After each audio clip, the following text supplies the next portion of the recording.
All right, guys, what's up? You're going to have to bear with me because I lost my pen and I'm doing this with my finger and it's probably going to be really ugly, but we're going to try and do our best. So yesterday we talked about how to graph a polynomial given the roots and just sort of looking at what happens with the roots when we have a power of 2 and a power of 3 and a power of 1 and how does that graph look and finding the end behavior and the leading coefficient, all that stuff. So I want to go through a quick example of that, and then we're going to do the one thing that we haven't done yet, which is if I give you the roots and I give you a point, you can tell me what the equation of the graph is. So real quick, we're going to go through an example. Oh yeah. Oh yes, this is going to be so legit. Okay, so let's say y equals -1, and let's just go negative x minus 2. I have to restart this video now. What's up, guys? You're gonna have to bear with me here because I lost my stylus for my surface, so I'm gonna have to use my finger, and it's gonna be pretty awful. But we're gonna try and get through as much as we can, and hopefully you can get something out of it. Yesterday we talked about graphing an equation like, let me get my pen.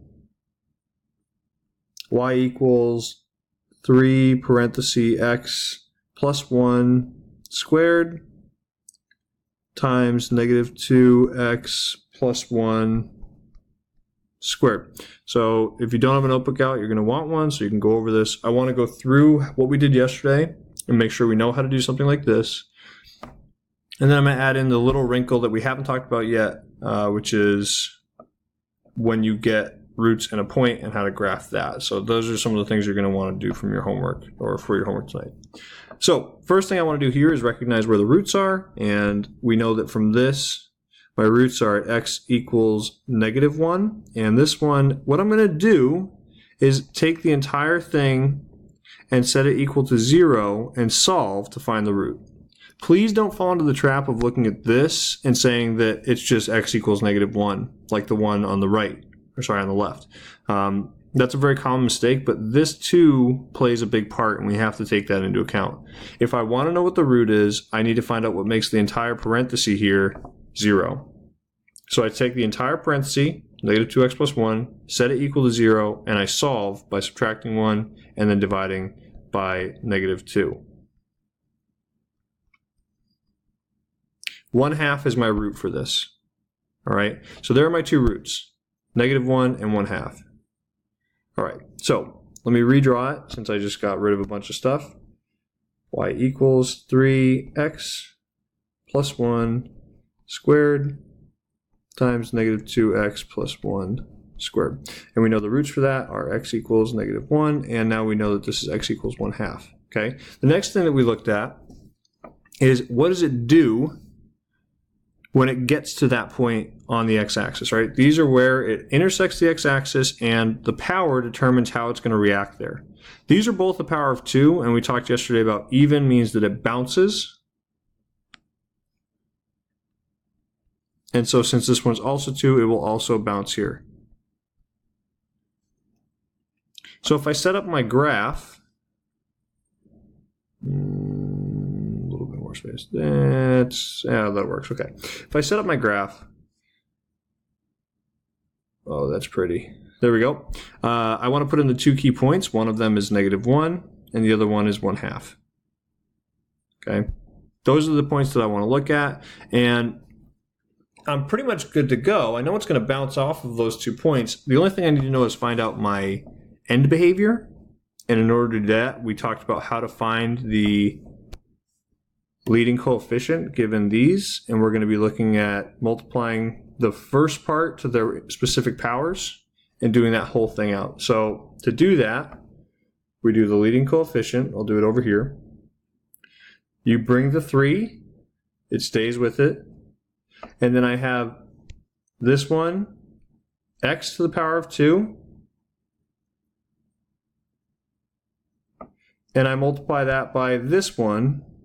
Ooh, that makes a nice color, which is going to be -2x to the power of 2. It's super important that you're keeping this entire part to the power, because what you'll notice is now this is actually going to turn into +2, or sorry, positive 4. So I'll end up with 3. Oops, we don't want that. Okay, I'll end up with 3 x squared times 4x squared, and that gives me 12x to the 4th. So my leading coefficient here is positive, and my power is even. So that means I'm going to start up and end up, right? And if you're not familiar with the end behavior, this video will be online. Take a look back at this. If I'm going too fast, it's available for you so you can look at it, right? You'll probably have more time in class today to get this done as well. So please make sure you're taking a look at that and you understand what I'm doing here. Which means I'm going to start up. So sorry, it's kind of shoddy, but I'm going to start up here. I'm going to bounce off of the 1. I'm going to come back down and bounce again off of the 1/2.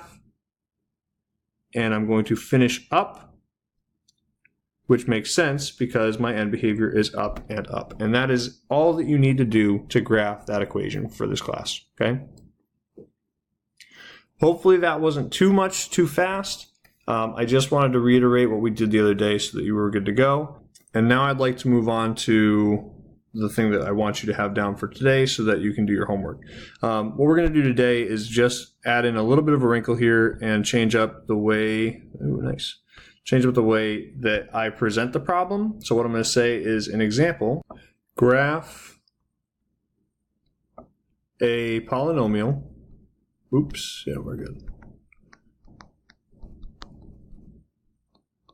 With roots x equals 2 double, and this is how you'll see it on your homework. X equals -2 and x equals -1 double. Oh yeah, that is pretty handwriting. That's very good stuff. Okay, that passes through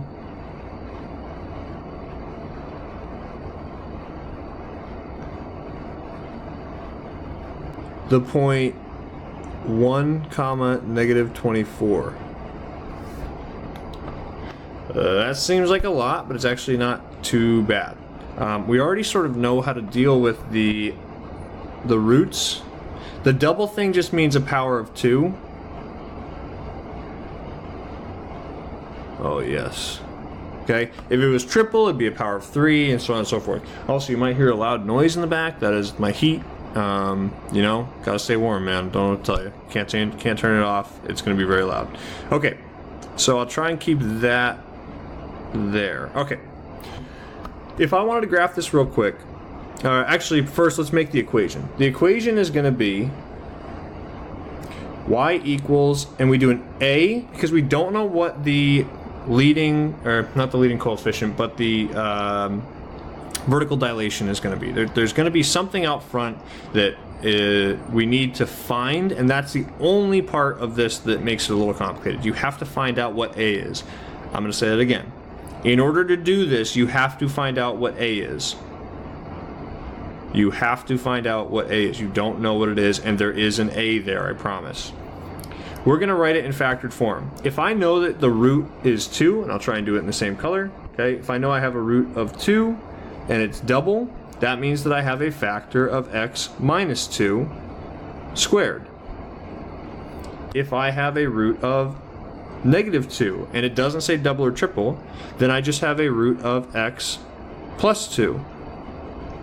So just like above where I was going from the root to the, or the factor to the root, now I'm going from the root to the factor. And lastly, if I have one that is x minus 1 double, then I have a factor that is x plus 1 squared. So here's all my information.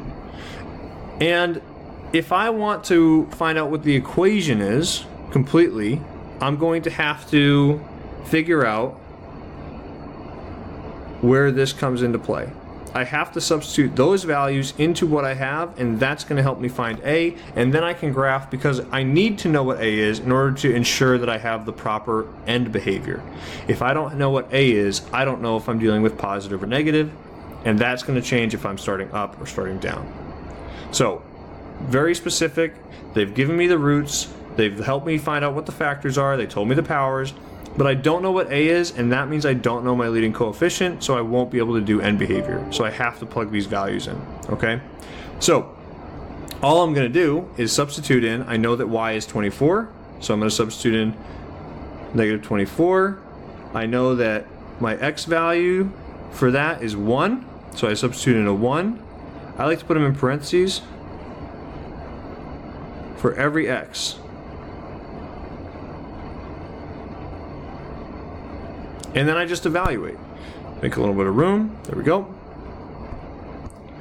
So I have negative 24 equals A times, this is going to be negative 1 squared times 3 times 2 squared, which gives me negative 24 equals A times positive 1, because that squared is going to be positive, times 3 times 4.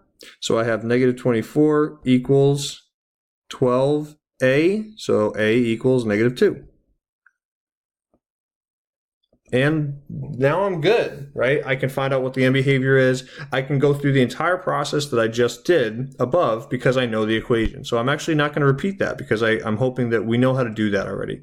I know now that my final equation is Y equals negative 2 times X minus 2 squared. Oh man, that's some really pretty handwriting here, guys. Literally handwriting. Times X plus 1 squared. And that's something that I should be able to graph because I just did that. All right, we're almost done. And even if you were able to get to this part with the homework tonight, I'd be happy, but I'm going to try and run through pretty quickly one more piece, all right? The other way that I can present this information is by using a graph. So I'm going to try and like copy paste in here. We'll see how it goes. Paste. Yeah, very pretty, very chic. Okay, so here's a graph. It's pretty ugly, but it works. What we're going to do is take the important information from this graph, and you'll notice that they've taken this point, 196. They didn't just put that there for fun, all right? It has a purpose. We're also going to note that this is a negative 5 over here, so these scales go by 1, all right? This is negative 1, this is negative 2, negative 3, negative 4. And we're going to look at how the graph is reacting at each point. Now, yesterday I said that evens bounce, but for the purpose of something like this, and it's important that you know this, for this class, if you see a graph like this, it is assumed that that is a 2 and that is a 2. So a power of 2 and a power of 2. We're not going to make you try and guess if it's like power of 4, power of 6, power of 8. If it bounces, it's a power of 2. If it curls, it's a power of 1. So I'm going to do the exact same thing that I did before, where I'm going to figure out what my roots are. So this root is x equals negative 5, okay, and it has a power or a degree of 1 because it's passing straight through. This one is x equals negative 1, and it has a degree of 2 because it's bouncing, and that's what I'm talking about. We're going to assume it's a power of 2 when it bounces. And this one has has a root of 2 and a degree of also 2. And I know it has to pass through the point 196, so I can actually sort of just skip this part. I don't need the graph anymore because it's all the info I need. I know it passes through the point 1, 96. So I can start to make my equation just like I did before. Again, I'm going to do y equals a. The whole point of this guy right here, the reason that they have to put this is because you will not be able to find a if you don't have another point. But by giving me a point, I can. Okay, this is kind of wrapping up fast. I have a minute left before my video ends, so I gotta go. So this means that my factor is x plus 5 to a power of 1. This is a factor of x plus 1 to a power of 2, and this is a factor of x minus 2 to a power of 2. Oops. Oh, come on. Don't do this to me. Oh, come on. Come on. Okay, well. Oh. Wow, this is awful. There goes 45 seconds. Okay. And then I'm going to do the exact same thing. I'm going to substitute in the values that they gave me. So I'm going to put in the 96 for y. I'm going to put in the 1 for my x's. And I'm going to evaluate just like I did in the equation before. So your homework's going to be straight out of yesterday's. I have 3 seconds. Good luck. Goodbye.